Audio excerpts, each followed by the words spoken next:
ഇതിന് എൻഡില്ല കേട്ടോ. ഇതാണ് സത്യത്തിൽ എൻട്രൻസ്. ഞാൻ എൻട്രൻസ് എത്തിയെന്ന് വിചാരിച്ചേ. ഇറങ്ങിയിട്ട് കുറച്ച് നടക്കാണ്ട് അടുത്ത പ്ലേസിലേക്ക് ഒരു കയറ്റൊക്കെ ഉണ്ട്. ചേച്ചി കുട്ടികളുണ്ടോന്നുണ്ടോ ഇവിടൊക്കെ എങ്ങനെയാണ് ഒരു കുട്ടികളൊക്കെ ഉണ്ടോ ബാക്കിൽ കെട്ടി വെച്ചിട്ട് എത്തിട്ടോ.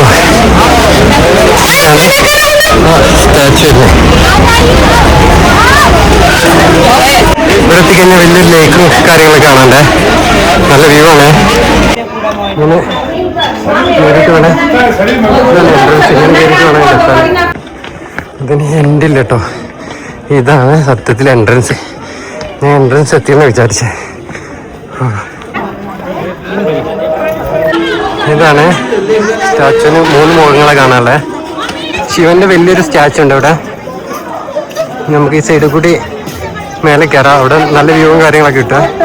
അങ്ങനെ കയറി വരുമ്പോൾ സൈഡിൽ കാണുന്ന വ്യൂ ആണ്. ടോപ്പിലെത്തുമ്പോൾ കാണുന്ന വ്യൂ ഇതാണ്. അതേപോലെ അവിടെ സ്റ്റാച്ചു കണ്ടേ.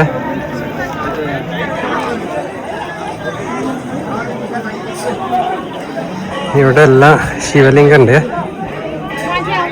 ചുറ്റുപുറം ഇവിടെ നിന്ന് നോക്കിയാൽ ഒരുപാട് സ്ഥലങ്ങൾ കാണണ്ടേ. നല്ല പൊക്കത്തിലാണിത്. താഴെയുള്ള ലേക്കിന്റെ വ്യൂ ഒക്കെ ഇവിടെ നല്ല രീതിയിൽ കാണാൻ കഴിയും. ഇവിടെ നിന്ന് നോക്കിയാലേ അവിടെ ഒരു എയർപോർട്ട് കണ്ടേ. ഈ കാണുന്നതൊക്കെ പൊക്ക സിറ്റിയാണ്. ചിലർ പ്രാർത്ഥിച്ച് റീൽസ് എടുക്കണമൊക്കെ ഉണ്ടേ.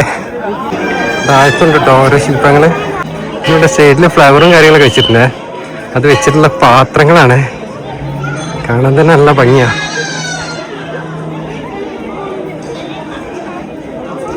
പിന്നെ താഴെ ആയാലും മേലെ ആയാലും മൊത്തം ശിവലിംഗാണ്.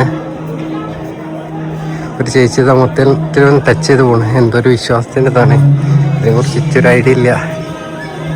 ഒരുപാട് കാര്യങ്ങളൊക്കെ ഉണ്ട് കേട്ടോ.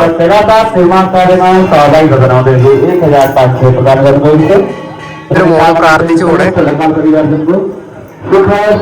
പില്ലറിനെ കണ്ടോ, പാമ്പിന്റെ ഒരു ശില്പമൊക്കെ ഉണ്ട്. നല്ല മനോഹരമായിട്ട് ഉണ്ടാക്കിയിട്ടുണ്ട്. നന്ദിയുണ്ട്. ഇവിടെ ചായ ഉണ്ടാക്കുന്ന രീതി ഉണ്ടോ. ചായയാണ് ഉണ്ടോ, ചായയാണ്.